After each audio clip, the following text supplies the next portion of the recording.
Hello viewers, welcome to my channel all cooking fusion BD. আজকে আমি আপনাদেরকে Bangladeshi restaurant স্টাইলে দারুণ মজার একটি রেসিপি শেয়ার করতে যাচ্ছি, যা গরম ভাত কিংবা রুটি পরোটার সাথে জাস্ট জমে যাবে। তো ভিউয়ার্স, আমার রেসিপিটি যদি ভালো লাগে প্লিজ লাইক, কমেন্ট ও শেয়ার করতে ভুলবেন না। আর আমার চ্যানেলটিকে সাবস্ক্রাইব করে না থাকলে প্লিজ আমার চ্যানেলটিকে সাবস্ক্রাইব করে দেবেন। তো ভিউয়ার্স, আমি চলে যাচ্ছি তৈরি প্রণালীতে। এজন্য আমি একটি প্যানে দিয়ে দিচ্ছি পর্যাপ্ত পরিমাণ তেল।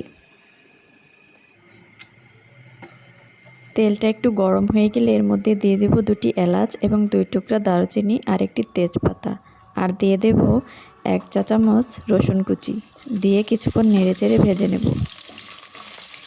তো কিছুক্ষণ ভাজা হয়ে গেলে এরপর আমি এর মধ্যে দিয়ে দেব 1 কাপ পরিমাণ পেঁয়াজ কুচি।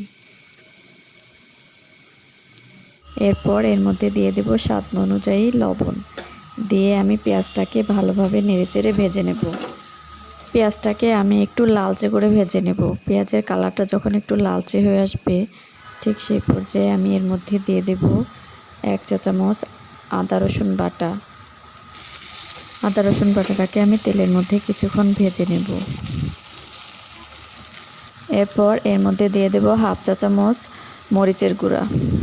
মরিচের গুঁড়া দিয়ে আমি আবার মশলাটাকে তেলের সাথে ভালো করে কষিয়ে নেব, এতে করে রান্নার কালারটা অনেক সুন্দর আসে। তো মশলাটা কষানো হয়ে গেলে এই পর্যায়ে আমি একটু সামান্য পানি দিয়ে নেব, যাতে মশলাটা পুড়ে না যায়। এরপর আমি বাকি সব মশলাগুলো দিয়ে মশলাটাকে আবার কষিয়ে নেব।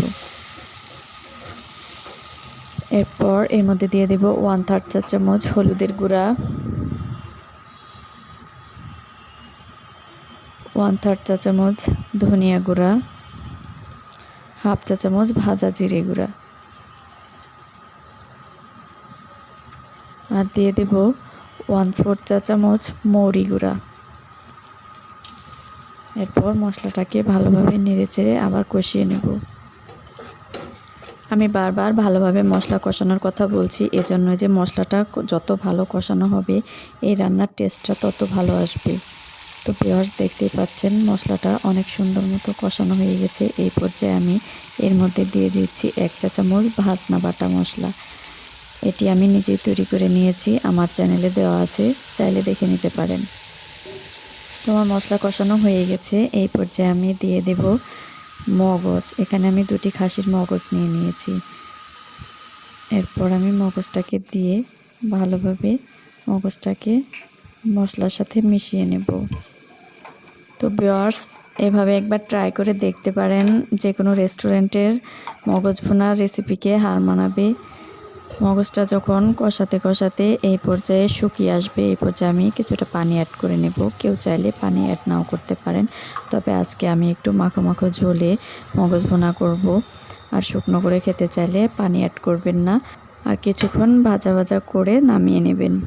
তো ভিউয়ার্স, আমি এখন ঝোলটাকে একটু শুকিয়ে নেব। ঝোলটা শুকিয়ে আসলে এর মধ্যে 1/4 চা চামচ গরম মশলার গুঁড়া দিয়ে আমি ঢাকনা দিয়ে কিছুক্ষণ রেখে নামিয়ে নেব।